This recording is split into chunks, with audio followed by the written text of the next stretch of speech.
husband at the time had interests. Corey had this ideology that a perfect relationship required 3 people. The whole reason that he got in contact with Ryan was to make him that 3rd person. It was Ryan Zimmerman. He went missing. Are you familiar with any of that? I didn't even know that he was dead. Sarah, come on. This is 30-year-old Sarah Buzzard.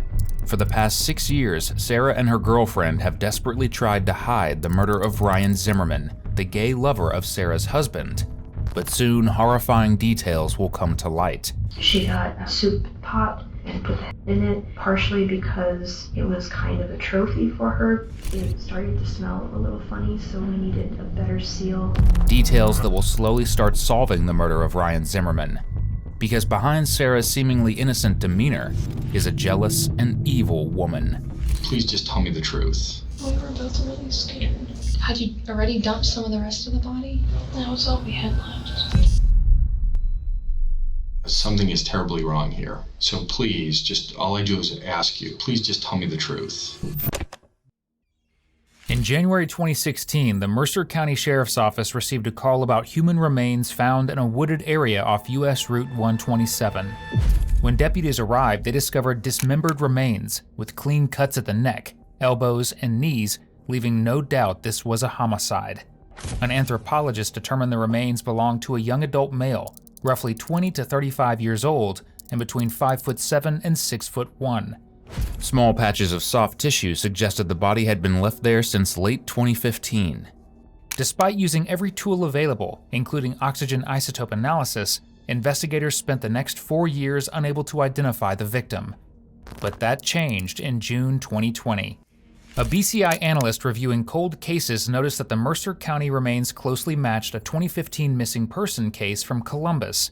A DNA test was conducted and luckily it matched the suspected victim, Ryan Zimmerman, who had vanished nearly 5 years earlier. With Ryan identified, the investigation shifted toward finding his killer. Detectives retraced his and narrowed down the case to 2 suspects, 30-year-old Sarah Buzzard and her partner, 33-year-old Naria Whitaker. Both individuals were suspected to be one of the last people in contact with Ryan before his disappearance. On August 25, 2021, Sarah was arrested in Marion, Indiana without incident. But when a second team attempted to detain her partner Naria, she drew a handgun and fatally shot herself before officers could intervene, ending any chance of her testimony. That left Sarah as the only living suspect. She was brought in for a lengthy interrogation and immediately began trying to distance herself from the murder. The following footage was provided to us by the Mercer County Sheriff's Office. So, we're here looking into the matter, obviously. And I'm sure you have some questions, but kind of let us explain some things first, and then if you do have questions, we'll be open to hopefully answer some of those. Okay. We're looking into a situation back when you lived in Columbus. Mm-hmm. Okay. And about what time frame did you live in Columbus? Because did you? I went for college, Okay. so that would be 2010. Okay. And then I was there for a few years after I graduated. I want to say 2015, 2016, somewhere in that range. Okay. And where did you live at when you were in Columbus? I lived at a few different places. Okay. All of them were apartments. Okay. And did you have a roommate? My husband at the time. Okay. And that would have been? His name was Corey. Mm-hmm. Okay. And when did you get married? You said husband at the time? Mm-hmm. After graduating high school. Okay. And before starting college. Okay. And he moved there for college as well? Or? Yes. Okay. And was there, you said in an apartment, I know sometimes going to college it can cause for some tough times with finances and things too. Did you ever bring any roommates in, anything like that? At my very last apartment, we had I don't know if they were officially written on the lease, but they were a friend of Corey's. Okay. And they were there for a few months. I don't remember exactly how long. I didn't have much to do with them. Okay. And who would the friend have been? I don't remember what their real name was, but we referred to them as Emma. Okay.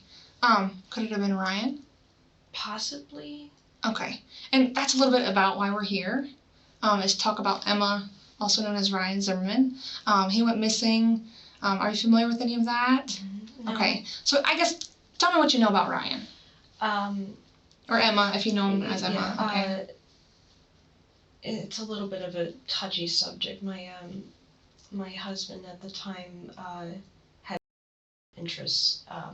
They had talked online extensively, and he had invited them to come stay with us, which I did not want to happen, but long story short, it did. So they drove under the agreement that they would pay part of the rent, and within, I think I gave them 3 months, that they would find a job and find their own place, which did not happen. So Corey ended up asking him to leave, which he did, because I guess he found a new boyfriend or something, and just up and left one day, and we didn't hear anything from them again. And you say them. Was there somebody else with Emma? No. And by them you just mean Emma? Yes. Okay, I didn't know if it was plural, if there was No, more than...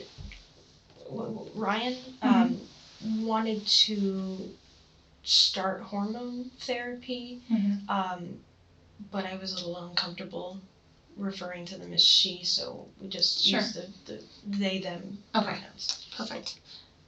So you say that he was asked, or Emma was asked to leave. Who were you there for that conversation, or how did that go about? I heard it secondhand. Corey had said that he was no longer comfortable having Ryan there, and they had also not made an effort to find a job like I had requested. Okay. I can't quite remember, but I know that they had had a Corey and Ryan had a conversation, either while I wasn't there or while I was not present, and Corey relayed to me that by some date later in the week that he had to leave. Okay, and you say later in the week. Do you recall around about when that was, that conversation? You said no, 3 months. Remember. You gave him kind of 3 months, and he hadn't looked for a job. Do you recall when he got there, when Emma got there? I can't remember, no. Okay. I'm sorry. No, that's fine. Do you recall how long she was there?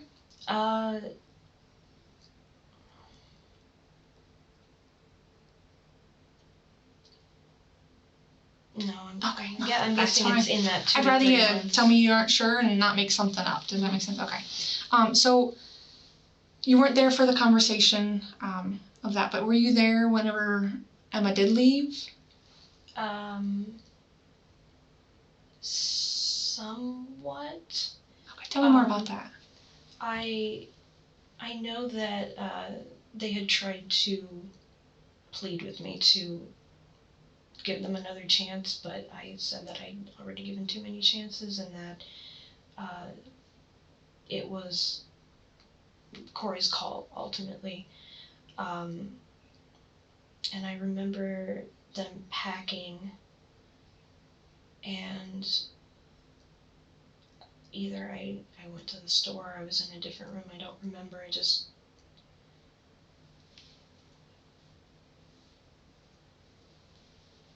I can't quite remember. Who was all home at that time? I was, Corey was not, and then my girlfriend was over, so we might have been in the living room. I honestly, I don't remember. Okay. I just know that 1 minute Emma was there. Sarah's story might sound confusing to you, but that's exactly what she's trying to do. Tell a story. Back in 2015, Sarah and her husband Corey were married, but in an open relationship. During that time, Sarah was also dating her now wife Naria, also known as Jennifer, who lived with them in the living room. In the spring of 2015, Corey connected with Ryan Zimmerman through Craigslist. Corey quickly grew fond of him and insisted on letting Ryan move into their apartment. Sarah wasn't thrilled about the idea, but she eventually agreed under one condition. Ryan had 3 months to find a job and contribute to rent and groceries. But 3 months passed and Ryan still hadn't found work. Corey then decided it was time for Ryan to leave. According to Sarah, Ryan packed up and walked out on September 26th, yet for reasons she can't convincingly explain, he left his car behind. And instead of questioning it, Sarah simply took it for a drive. So, when you said you had this conversation with Ryan about him leaving, and Corey was not present, you said it was a private conversation, right? How long, like, after that did he take off? Like, was it that evening? Oh no, I think it was at least a day. A day? Okay. From what I remember, Corey, I guess, gave him the ultimatum, or the conversation that he had to leave, and then that happened at some point without me knowing, and then Corey left, and then I guess it was that either that same day or a couple days after was when I had that conversation with Brian. So Corey had a conversation prior to your conversation Yes. with Ryan? Okay. So Ryan already knew it was kind of coming? Mm-hmm. Okay. And that was part of the pleading and the upset that he had. Now, did you, in the process of this, of talking to Ryan and you saying him pleading, did you have communication with Corey saying, hey, this is what he's saying, or so you didn't relay any of this to Corey? I may have tried to text him, but I don't think I got a response back. Did you see him leave? Like pull away in a vehicle or something? Somebody pulled up, and he got in the car and drove off. I thought that he might come back because he did leave his car, but he didn't come back, and then we didn't hear from him again. Do you happen to know who it would have been? I mean, did he make contacts there? He said that he did find somebody else. I didn't get in much details with him, but he said that he met someone and had mentioned that he might move in with them, or at least see how things went. That's as far as I know. Did he leave with you said he packed some things. Did he leave with a bag? Yeah, I had the suitcase or duffel or whatever he came with. Okay, and then he left his car? Mm-hmm. Okay. What kind of car did he have, or what color or anything like that? Do you remember? I know it was an older car, maybe a dark red, like a maroon. Okay. That's all I can remember. Had you ever ridden in it? Yes. Okay. Had you ever driven it? Yes.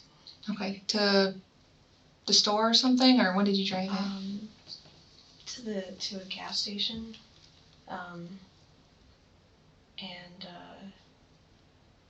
I couldn't get it to start again, so I had to call a tow company to bring it back,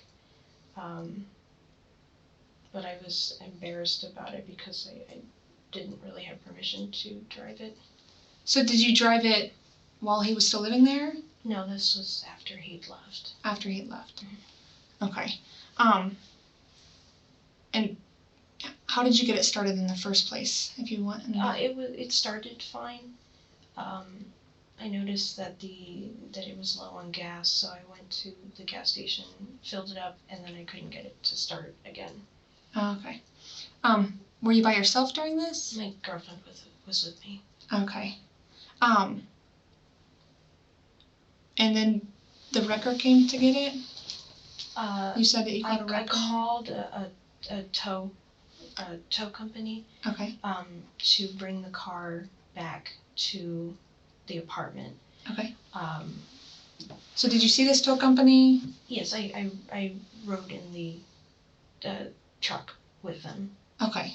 And then you all brought it back to the apartment then, or? Okay. Parked it like normal? No, I parked it on the side, because like I said, I was embarrassed that I took the car without permission. So I parked it over at the side of the complex. Was it within the complex, or was it like parked on the outside street? No, it was within the complex. Okay, so like your apartment, they're like townhouses, kind of like Something connected, like that. right? Okay, so you parked it close enough to your apartment that you could walk, or was it around the block? Like, was it? No, it was close enough that we could walk. Okay, like a town block, or was it a half a mile away, or? No, it was. So the townhouses were in rows. Yes. And the whole complex was surrounded by like a street block. Yeah. So I parked it on the street block. That was still part of the complex, but further off to the side. Okay. But it was within the complex. Okay. So I guess when the tow truck or what have you dropped it there, took the keys in with you? Anything like that? I'm assuming you had to have the keys. Yeah, I had the keys. I would assume I took them in with me. I don't actually remember though. Okay. Had plates and everything on it. I mean, obviously you probably wouldn't have drove it down the street if it didn't have the plates. Right. Ryan's car was impounded by Columbus police on September 27th, the very same weekend he was killed. Weeks later, when his family received an impound notice in the mail, Ryan's father went to retrieve the vehicle. That was the moment they realized something was seriously wrong, and they filed a missing person report. After nearly 40 minutes of calm, non-confrontational questioning, detectives decide it's time to stop tiptoeing around the matter at hand. I don't know if you know this or not, probably not, but they're talking to Jennifer right now, talking to your mom, and also talking to Corey in Columbus. No, he was Okay. here. He's not here, he's in Columbus. Jennifer had already died by this point, but Sarah is completely unaware of that. So when detectives mention her name, it is a strategic lie meant to pressure Sarah into telling the truth, and it's about to work exactly as they hoped. So, and there's major inconsistencies about this with your involvement with Ryan, and you know Ryan is now deceased. He is? He's been murdered, and so we have Corey is talking to the Columbus police detectives right now. We just get off the phone with them, so I need to know like really what happened here. I mean, this is a bad situation. We really need to know what happened. With the car, we have DNA evidence. We're able to track down your car, the one that you used to own, the time of this incident. We were able to track down the current owner, and we're able to examine it. So we have something happened in that apartment over this weekend that we're talking about, which is the weekend that you recall, the weekend that you dropped Corey off with that girl in Columbus. Do you remember that? I remember it was a weekend. Yeah, it was a weekend. Ryan was murdered on September 27th, 2015, which was a Sunday. The day before, on the 26th, Sarah had dropped Corey and one of his friends off at a hotel, where Corey stayed for the weekend. His location data confirmed it, and investigators later found he had no involvement in the murder. And after coming back, Corey wholeheartedly believed Sarah's story when she told him that Ryan had left. And so we have major problem here, okay? And something terrible happened, and we just need to know how it happened. It's not necessarily, it could have been something that just happened, but there's only a few people who know the truth. Corey's talking and gave us a bunch of details. It's not fair to me to go into those details with you, what he's telling me, because it's only fair that I hear from you, okay? So you're gonna have to tell me your version of this, and to see if it matches up with the evidence we have. because something is terribly wrong here. So please, just all I do is ask you is please just tell me the truth. What terribly wrong? I mean, I Sarah, said what I Sarah, did. what went wrong? Something went wrong. What happened? Did he try to hurt himself? What? Tell me what happened. Something happened and somebody panicked. So please just tell me the truth. What happened? Corey's given a whole nother version of what you just said. Please please tell me the truth. I'm not comfortable talking about Well, this. I mean, we have a young. Was it an accident? Yeah, I don't know what was an accident. with Ryan. I didn't even know that he was dead. Sarah, come on. Since Sarah continues pretending not to understand, detectives decide to confront her with her own search history, because that contains a piece of evidence so crucial that she is about to crack because of it. Where are the photographs?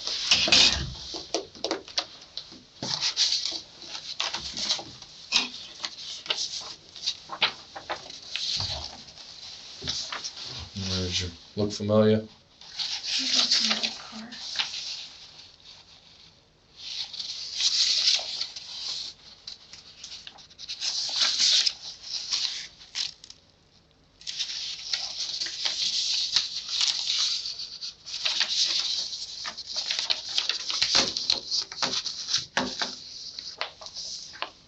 Just trying to get an explanation. But anyways, So Megan here has I something she just wants to have show something I you. want you to take a look at, okay? And read over, and we'll get your thoughts on that. This is from your Google account. Okay, these are your searches on your Google account that you said you only had access to. So flip through these pages. Yeah, look through them for and us. take a gander at that. In Sarah's search history, investigators found a Google search for the word jugular made at 1:09 a.m. on September 27, 2015, the very same night Ryan was killed, leading them to a question that only Sarah can answer. Why was she looking up that exact term in the same time frame as Ryan's murder? Sarah, look at me. I think you want to tell us the truth. Look at me. You're the type of person I think that you are an honest person. Are you not? I tried to be. Okay. We're just asking for the truth. And if was this something that was planned? That happened? Or was this just, oh my gosh, holy cow, this happened and now this is where we're at? Is this, you didn't plan this. Look at me, is that correct? Okay. Just tell me what happened. I just want to hear it from you. I don't want to just have everything from everybody else. What's gonna happen to my family? Well, we'll talk to your family, okay? And you'll get to talk to your family, okay? We can work through this. One thing at a time. This is the first step. Okay, look at me. I'm scared. Okay, I understand you're scared. Okay? All I've ever gotten was a speeding ticket. And You're an honest person, okay? I don't think you're a bad person at all. Sarah, let us help you. Just tell us. I don't want to go to jail Okay, or well, anything. okay, and I'm just being honest here. That's just a step in the process. That doesn't mean you're gonna stay there. Okay, you're gonna have a court date, that kind of stuff, okay? We just need to hear it from you. And we can pass along, we can't make any promises, just like we read earlier. We can't make any promises, nothing like that. But we can pass your cooperation along. Okay? Look at me. Go ahead and start from the beginning, okay? It was an accident. Okay. It was an accident. Accidents happen every day. So what happened? And I'm a little hard of hearing, so I'm sorry. I was angry Okay, I get angry too. and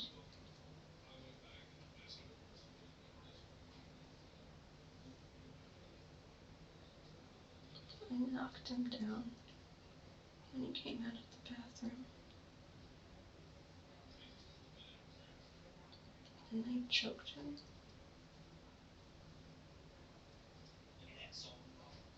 And then I didn't know what to do.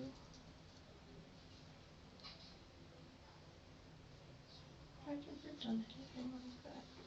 And I got scared. I didn't know what to do. You were scared. I realized I ruined my life. So what do you, I guess, tell me more about you knocked him down. He was coming out of the bathroom and I came up behind him. And I put him in a chokehold and knocked him down.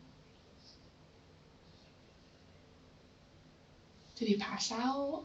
Were there words exchanged? He passed out. Okay. So, And I didn't let go. mm-hmm. And then it was too late. Tell me more about too late. He stopped moving. Could you tell if he stopped breathing? He started turning white. And I couldn't go near him. Because you were scared. To sum up, Sarah admits she attacked Ryan from behind, putting him in a chokehold long enough for him to lose consciousness and ultimately his life. Now, I don't know about you, but nothing about that screams accidental to me. But Sarah's cruelty didn't end there. What she did after killing Ryan makes the situation even more disturbing than it already is. Who was all home at the time? Just Jen. Jen and you and Ryan? Okay, where was Jen at the time? She was downstairs. Oh, I'm sorry, I'm sorry. She was downstairs. She was downstairs. Okay. What was she doing, or did she hear the She scuffle? heard a commotion. Okay. Came up.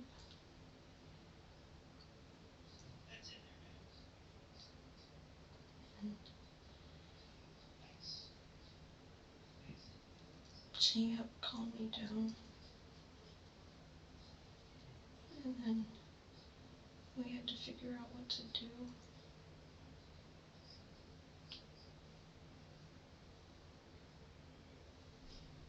And you just spoke about that, or I guess what was decided?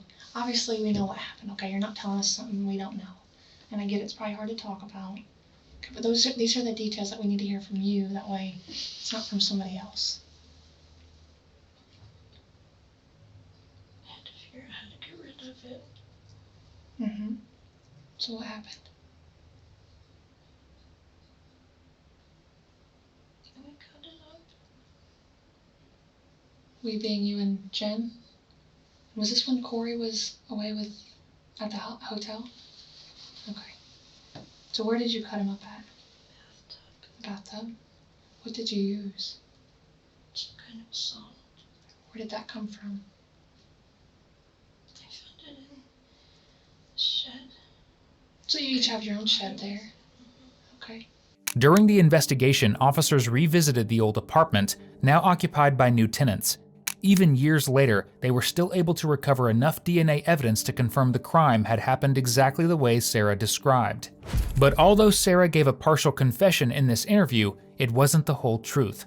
When detectives bring her back in for a second round of questioning, she finally reveals the full extent of what happened. This time, she is not only about to identify the person she claimed was the true perpetrator, but will also lay out every painstaking detail of Ryan's murder. On the morning of the 26th, Naira started voicing some plan about killing him, and I did not take her seriously because she would make comments like that sometimes. Like if we were in the parking lot and we saw a woman waiting in her car, she would say something like, "Oh, I wonder what would happen if I just shot her in there," or "Oh, I wonder what would happen if we drove this cyclist off the road," and things like that. She never acted on them, so I never took her seriously. So when she started saying things about killing Ryan, I didn't take her seriously. Did she first say something that morning, or had she said something prior? She may have made passing comments prior, but nothing major. It was less about murder more about just violence. But I can't remember. Okay. But if she did, they were short and passed, and then that was it. Mm-hmm. When I went upstairs at some point during the day to get something out of the office, Ryan had left a note propped up on the staircase banister asking to talk to me, and I really didn't want to talk to him because I just wanted him to go. Mm-hmm. So then I went back downstairs, and then later on, when I went to use the bathroom, as I was exiting, he stuck his head out of his room and said, "Can I talk to you?" So I finally did. I sat on the floor and listened as he cried and begged me to give him a second chance. He said that Corey hated him and that he wanted. I tuned a lot of it out because I knew he just wanted a second chance. But I told him, "Look, I'm sorry that Corey said that and that he wanted you to leave before your 3-month period, but if that's what he wants, then I'm going to stand by it. Plus, I pointed out, you haven't tried to go to any of your job interviews, and you can't use the excuse that you didn't have a car or you didn't have like a resume that had interested them enough to schedule it.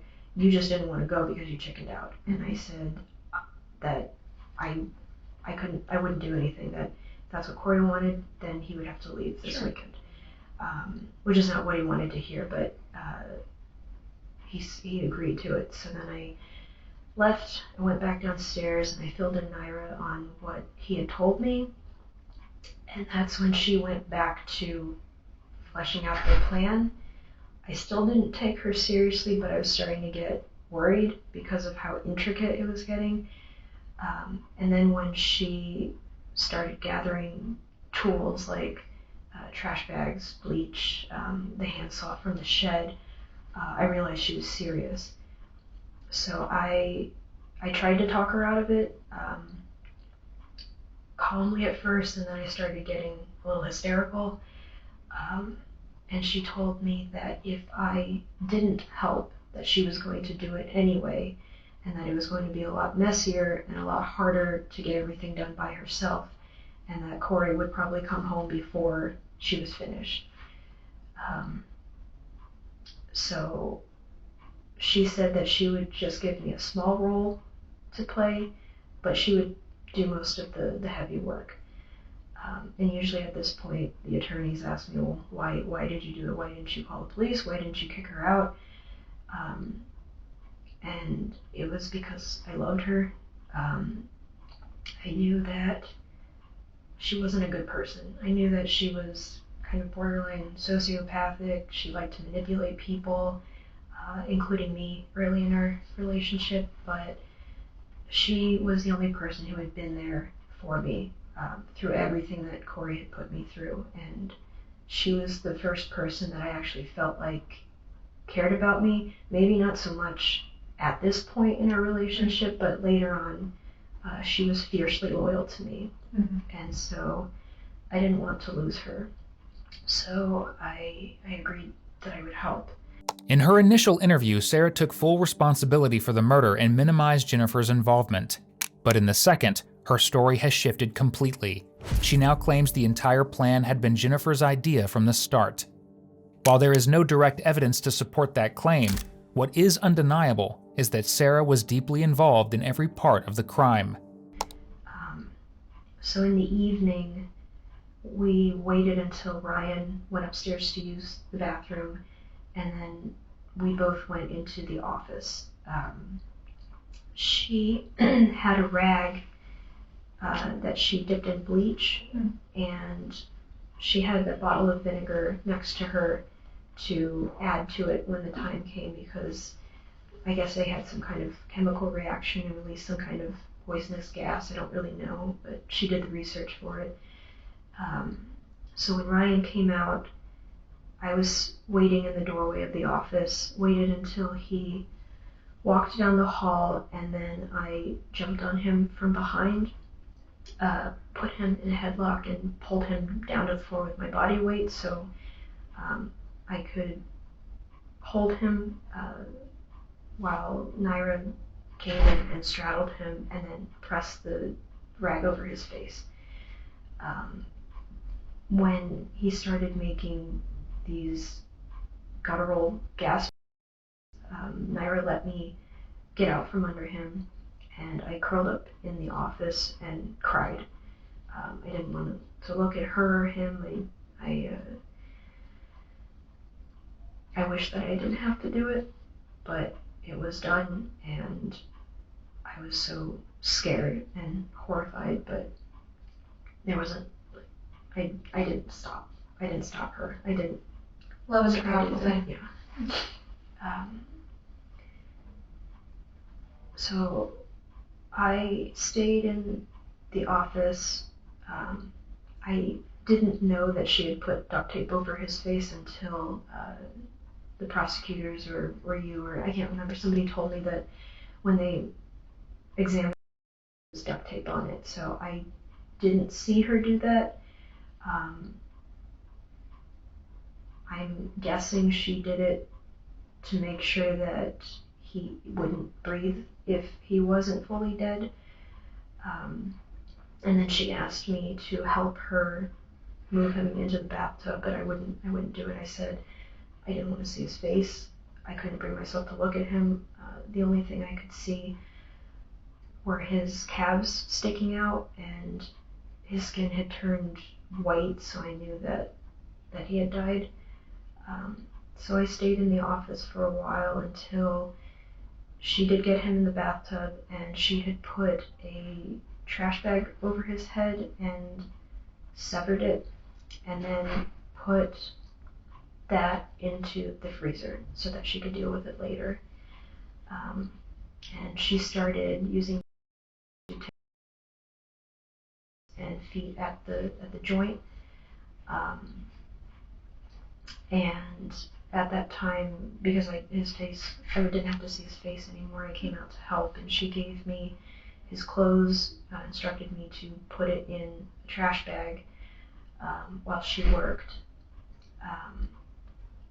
And after, I'm not sure how much time passed, it felt like maybe an hour, she started to get intestinal cramps. So she went to lie down and said I had to take over. So I put in one bag, she told me to put in a bag, and then she also put it in the freezer for later because she said those would be the two big identifying factors and she would have to deal with them separately. To this day, Ryan's limbs and head have never been recovered, but as Sarah continues her confession, she finally explains exactly what she did to them. So I the forearms and the calves at the joints, and it was slow, exhausting work, and I did not work fast enough. Her original idea was to put everything into as small of manageable pieces as possible and then dispose of them that way, but we didn't have enough time to do that, so we just had the one in one bag, one in another bag, and then we just had to deal with it. Around that time, I'd say maybe 4 or 5 in the morning, I knew that it was starting to get light out. She came back to help and had this black Tupperware bin that she had kept some of her belongings in, emptied that out and brought it upstairs, and we put in all of the pieces and then bags that had the tools, rags, gloves, things like that, and threw those in there too. I waited while she cleaned the bathroom quickly. She said she would do a more thorough job later. And then we took the bin and put it in the back of Ryan's car. Sometime between sometime on the 26th in the afternoon, she had apparently talked to a friend online who arranged to purchase Greyhound tickets for us. I didn't know who he was, and I didn't see her do it because she just wanted to keep it on a need-to-know basis. So once we got the bin into Ryan's car, that's when she told me our plan was to drive to Illinois, leave the car somewhere deserted, and use those tickets to come back to Columbus. So we started driving, and I stopped for gas after maybe half an hour to an hour, and then that's when the car wouldn't start again. She took my phone and was trying to troubleshoot it while I did everything I could think of, and we couldn't get it to start, so we had to call a tow truck and have it bring it back to the apartment complex. And we asked the driver to leave it on the side of that road that ran past the complex, but I don't think it was actually part of it. And then Naira said that I needed to bring my car around because we'd have to use it instead. And when I brought it up alongside, she took some of his belongings out of his trunk, put them in my car, took off the license plates, and just rummaged around and tried to find anything that needed to be taken. And then we moved the bin into the backseat of my car. And we left his car there and started driving again to Illinois. It started getting dark. I don't remember how long we were on the road, but I knew that the day had gone by very quickly. I'm guessing a lot of the time was spent trying to get the car to start, but it did start getting dark when we left in my car. And I started again driving towards Illinois, and once it got dark, Naira would randomly pick exits for me to turn off on, and we would drive around trying to find dumpsters that were open and unsupervised, and we would throw one of the bags in it and then get back on the highway and keep going. So we did that until we just had left, but at that point we had both been awake for 36 some hours, so I kept falling asleep at the wheel, and I told her I can't keep driving. So that's when we found the wooded area here, dumped the and turned around and started driving back to Columbus. And I had to stop frequently on country roads to take a quick nap just so I could keep going. And I think it was maybe 1, 2 o'clock in the morning by the time we got back. And Corey was waiting for us in the kitchen. He didn't suspect anything, but he was angry that I had turned off my phone because he tried to text me to see where I was. So he was furious that he didn't know where we were. I did not want to talk to him. I just wanted to sleep. So we both, Naira and I both went back to the living room and fell asleep. I don't remember what she did with the bin. I know that she cleaned it out. I can't remember if she just threw it in the dumpster at the apartment or what she did with it, but it eventually disappeared somehow. And then she took care of it while I was at work and Corey was at school. She did something to make it easy to pick the pieces apart and store that in a bag. And she got this soup pot and made some kind of lye mixture and put partially because it was kind of a trophy for her, but also because she didn't know the best way to dispose of it yet. So we had to carry So she put it in the soup bin, put that in a bag, or several bags, put the pieces of the hands and feet also in the bag, and then kept bagging it up, and we put it in the shed for the time being. And every time we moved, it would have to come with us. So that was a weight that I had to drag with me everywhere I went. Surprisingly, even Jennifer taking her own life wasn't spontaneous, because as you're about to find out, it was all a part of the plan. We had done we made a pact that should something go wrong or we get discovered, that she was going to shoot me first, and then because she said she would rather die than spend her life in prison, especially since at the time she was still anatomically male. So she said that she would probably have to go to the male prison, and that was a death sentence in itself, because she was very, very feminine.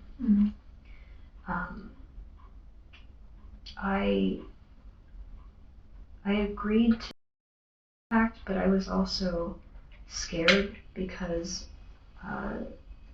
I'm terrified of death. I did not want to have it go that way. Sure. But as time passed and nothing new happened, I started to feel better, that maybe we'd be able to live a life together. And then the arrest came, and when I said goodbye to her, I could see it in her face that she knew. And when the officer at the Marion Police Department told me what happened, I wasn't surprised, but it still hurt. Sure. I need tissues. They're behind. Okay, thank you. Okay. And that's about it. So if you don't mind, I have a few questions. Sure. Okay. Kind of going back a little bit to the point where you said she would bring it up and talk about it, I guess, and she kind of laid out her plan. What did she explain? She was trying to figure out the best way to kill him without alerting anyone. She didn't want to shoot him because that would be loud, that would be messy, and it would draw attention. So the only other idea she could come up with that would be quiet would be strangulation. And she wanted me to hold Ryan down so that he wouldn't flee or kick her or anything, while she put the rag on his face. She didn't share the after part when we needed to dispose of things, either because, again, she wanted it as a need-to-know basis, or she hadn't figured it out just yet. So she told me that my role was just to pull him down and she would take care of the rest. Have you been in contact with Ryan's family? You mean since this is all kind of transpired here in the last 7 months? Or yeah, I mean, we've been in contact with them. I mean, obviously, I haven't been recently myself personally, but yeah, they're fully obviously aware of the situation and that sort of thing. Because I know that, unsurprisingly, they were clamoring for the death sentence. I guess I'm wondering if this will get shared with them to clarify some things that they're probably wondering about. And I'm also nervous because I know that they'll be there in person at the sentencing, and as I've said, I don't deal with conflict very well, so I have a deep-seated fear that, I don't know, they're going to scream at me, yell at me. That won't be allowed. Okay. Okay, that's not going to be something that's going to be allowed in the courtroom. Okay. Okay. It's very much a professional proceeding, Okay. and it's meant to be kept that way. Okay. Okay. Now, obviously, we can't sit there and be sure that it's not really something initiated. I don't know that I foresee that being an issue. But if it would become one, yeah. Okay. But if it would become one, it would be addressed Okay, immediately. that's Okay. good. So that's what I'm most terrified of, is just the fact that I have to face them. And I liked the portion that I wrote specifically addressing them, which once I'm done with the statement, and if I get Randy's okay, I can make a copy for you or something. Sure. I did say that I know that the words that I say won't bring Ryan back, and I said that I didn't expect them to forgive me for what I did, but that I hope they would be able to find some sort of peace someday. Well, it's very nice, honorable for you to at least speak to them, or at least try to. Mhm. So hopefully it can bring a little bit of closure, not only for them, but also for you. Mm-hmm. Okay. Well, I don't know that I have anything further. Sarah was originally indicted on 18 felony counts, including aggravated murder with death penalty specifications, murder, kidnapping, felonious assault, tampering with evidence, and abuse of a corpse. However, she later accepted a plea deal in which she pled guilty to a single count of aggravated murder, while all remaining charges were dismissed. On January 20th, 2022, Sarah was sentenced to life in prison with parole eligibility after 30 years, making her earliest possible release in 2052. Thank you for watching today's video. Whether you're new here or have been with us for a while, check out one of the craziest cases I've ever covered right here, or one of my newest uploads right here.